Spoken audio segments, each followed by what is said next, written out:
Welcome to the Therapy Show. I'm Lisa Mustard, your host and guide on this journey of learning and professional growth. Here, we transform the way you earn continuing education contact hours. Whether you're on a walk, on a break in between sessions, commuting, or even preparing dinner, you can engage with cutting-edge insights from leading subject matter experts. Each episode features conversations with seasoned professionals who share effective techniques and tools tailored for busy therapists like you. Our goal is to enrich your practice and fit seamlessly into your active life, ensuring you stay informed and inspired without the hassle of traditional methods. You can say goodbye to sitting in front of a computer screen watching hours and hours of recorded trainings. Instead, we make continuing education as easy and accessible as your favorite podcast. So make sure to visit the website, lisamustard.com, to sign up for our continuing education membership. It's a fantastic way to earn your credits while enjoying the podcast. Join us on the Therapy Show, where your professional development continues wherever you are. Please note that the content provided in this podcast is for informational and educational purposes only and is not intended to replace professional mental health care, diagnose, or treatment. Always seek the advice of your own licensed mental health provider or medical professional regarding your specific situation. While I am a licensed marriage and family therapist and my guests are also professional counselors, the discussions in this podcast are meant to offer general insights and should not be taken as personalized therapeutic advice. Listening to this podcast does not establish a therapist-client relationship with me or any of my guests. If you are experiencing a mental health crisis or have thoughts of harming yourself or others, please contact a mental health professional, call 911, or go to the nearest emergency room immediately. You can also reach out to a crisis hotline such as the Suicide and Crisis Lifeline at 988 in the United States for immediate support.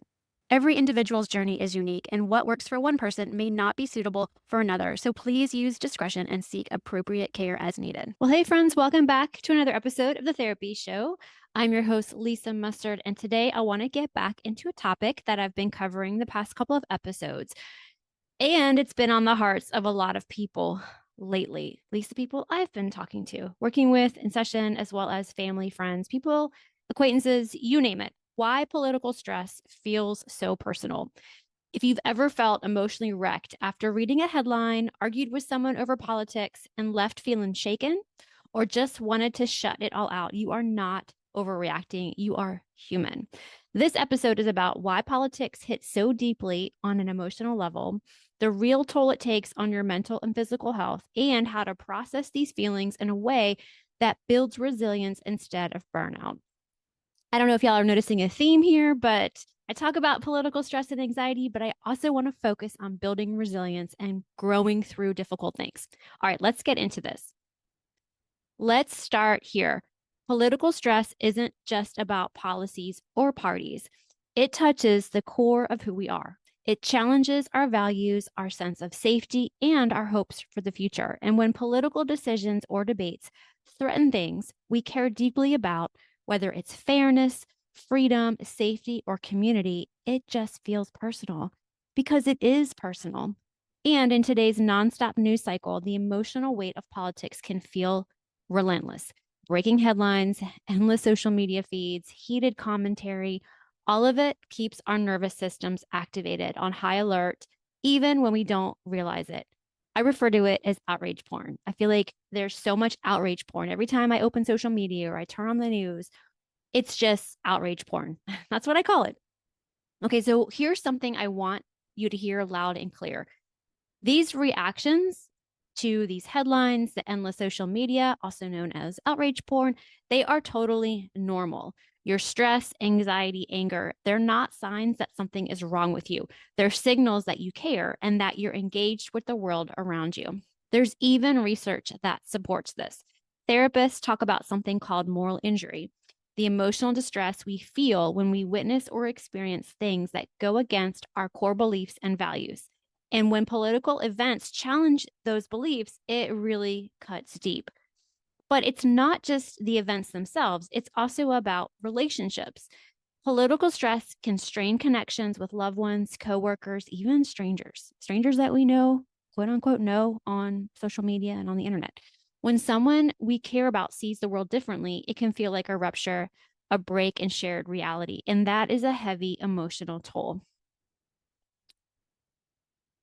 Let's take this to the body for just a sec. Have you ever read a headline or scrolled through social media and immediately felt your heart race or your muscles tense up? I mean, I'm raising my hand. I do.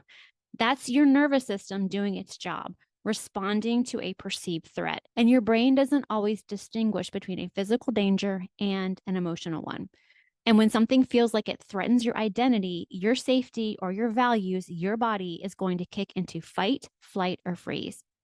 And here's where it gets tricky. Reacting from that raw emotional place might feel good in the moment, like firing off a post or a comment or getting into a debate, but often leaves us feeling more dysregulated and can hurt our relationships or emotional well being.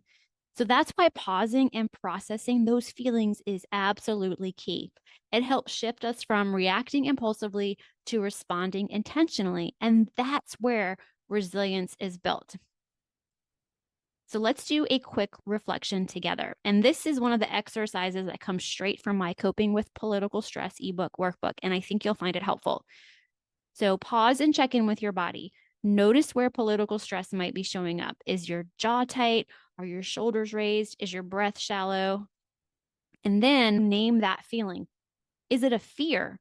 Is it anger? Is it sadness? Naming emotions gives your brain something to work with. And then ask yourself, what value feels threatened right now? Is it a value of freedom, fairness, safety, belonging? Because oftentimes political stress is really about a value that feels like it's under attack. And so just naming that value gives you more clarity and control. It helps you respond, not just react. So how do we hold these intense emotions without letting them run the show? So here's what I recommend.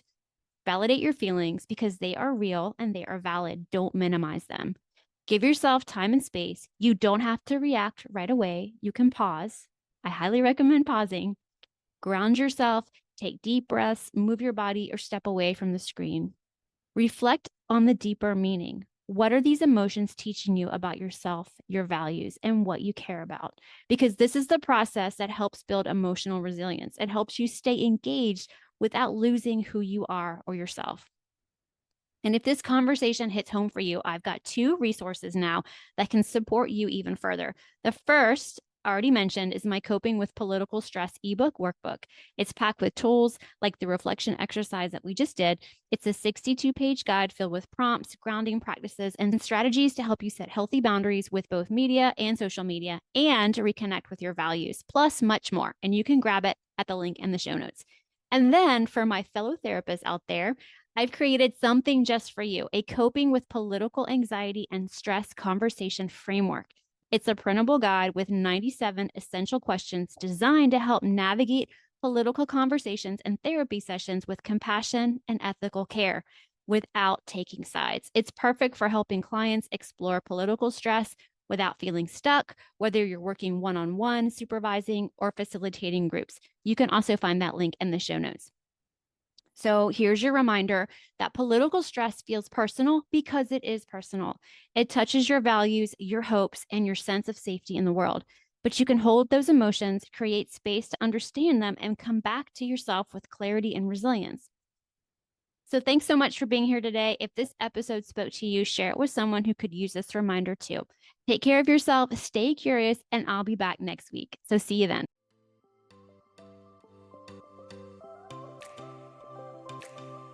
Please note that the therapy show with Lisa Mustard is for informational and entertainment purposes only, and not a substitute for professional medical or mental health advice. Always consult with your therapist, doctor, or physician before implementing any suggestions from the show. The Therapy Show with Lisa Mustard is edited and engineered by Chelsea Weaver. If you're looking to start a podcast or ready to take the editing off of your plate, be sure to visit chelseaweaverpodcasting.com. Well, that wraps up another episode of The Therapy Show with Lisa Mustard. I know there are hundreds of thousands of podcasts out there, and I'm thankful you've chosen to listen to mine. Be sure to visit lisamustard.com to access the show notes and discover all the pod courses and other continuing education offerings. And I'd be grateful if you subscribe to the show. Thank you.